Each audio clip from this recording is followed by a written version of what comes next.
जम्मू कश्मीर में दो अलग अलग मकामात पर अमवात के सिलसिले में एक बहस छिड़ चुकी है और इस हवाले से पॉलिटिकल अफेयर्स में बयानबाजी भी शुरू हो चुकी है। कोई इसे अफसोसनाक करार दे रहा है, बदकिस्मती करार दे रहा है, तो कोई इसे ह्यूमन राइट्स वायलेशन भी करार दे रहा है।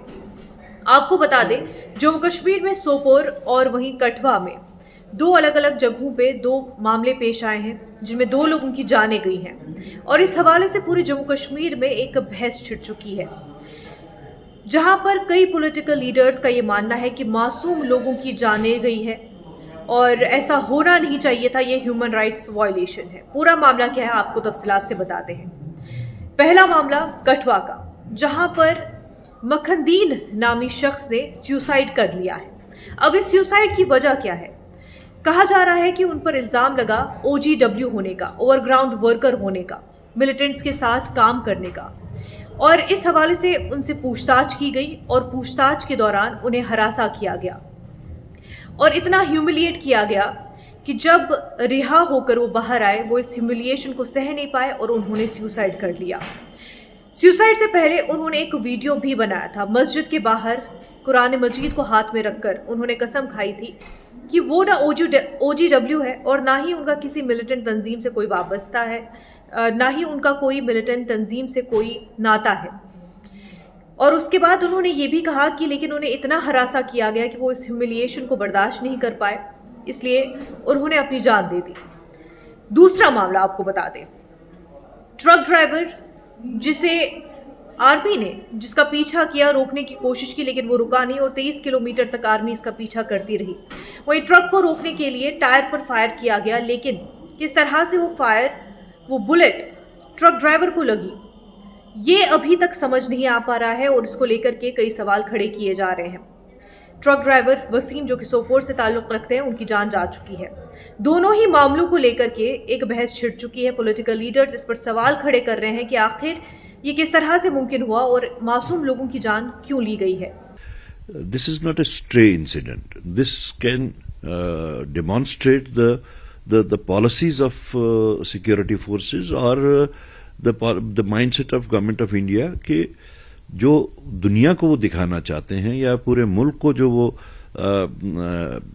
एक इम्प्रेशन क्रिएट करना चाहते हैं कि यहाँ पे सब कुछ कंट्रोल में है। और आज आप देखिए जिस तरीके से ये हुआ, अब सिक्योरिटी फोर्सेस क्या बयान देंगे, कितने किलोमीटर्स का चेज देंगे, फिर टायर डिफ्लेट करने का देंगे, but at the end of the day एक प्रेशियस लाइफ मर गई। अगर वो टायर को डिफ्लेट कर रहे थे तो उसको 9 गोलियां कैसे आई? देखिए, ये एक अनफॉर्चुनेट इंसिडेंट है और हम चाहते हैं कि इस इंसिडेंट के पीछे क्या रीजंस हैं वो मंजराम पे आने चाहिए।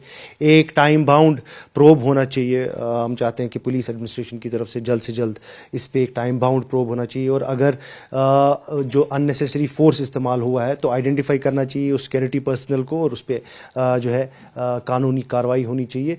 Such type of incidents is the role of National Conference since 1931. Then let them keep discussing 1931. I am talking about the present situation. The situation is not so good and it is not within our control. That is our main worry.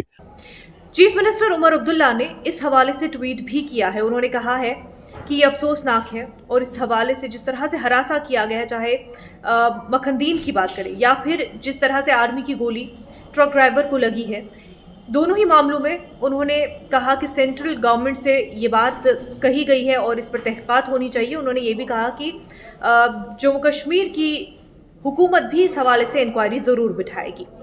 Peoples democratic party की तरफ से महबूबा मुफ्ती ने भी इस हवाले से बयान दिया है, तो इल्तिजा मुफ्ती ने भी इस मामले को लेकर के बयान दिया। उन्होंने मीडिया से बात करते हुए कहा कि ये ह्यूमन राइट्स वायलेशन है, जिस तरह से मासूम लोगों की जान ली जा रही है, और इस पर नेशनल कॉन्फ्रेंस चुप क्यों है, वो कुछ कहते क्यों नहीं।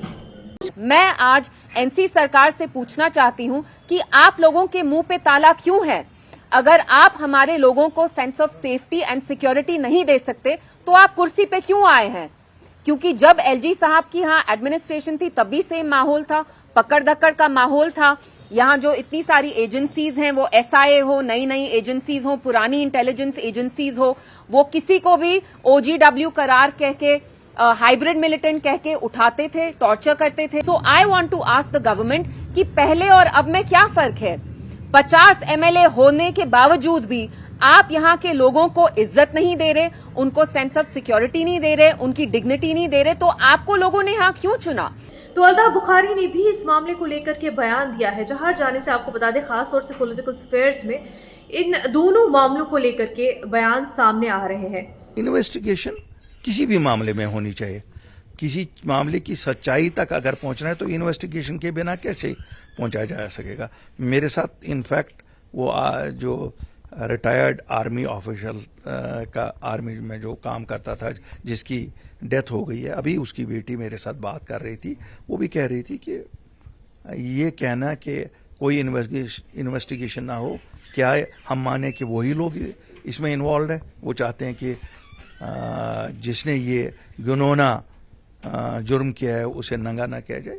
मैं सरकार से गुजारिश करता हूं कि एक फेयर इन्वेस्टिगेशन हो, लेकिन जो इनोसेंट्स हो, इनोसेंट्स को तंग ना किया जाए। ऑफिशियल स्टेटमेंट की अगर हम बात करें तो माना यह जा रहा है कि खास तौर से ट्रक ड्राइवर की मौत को लेकर के ये एडवाइस किया गया है कि इस मामले को लेकर के कोई गलत अफवाह न फैलाई जाए, कोई गलत इन्फॉर्मेशन न फैलाई जाए। उनके खिलाफ सख्त कार्रवाई होगी जो इस मामले को लेकर के अफवाहें फैलाएंगे।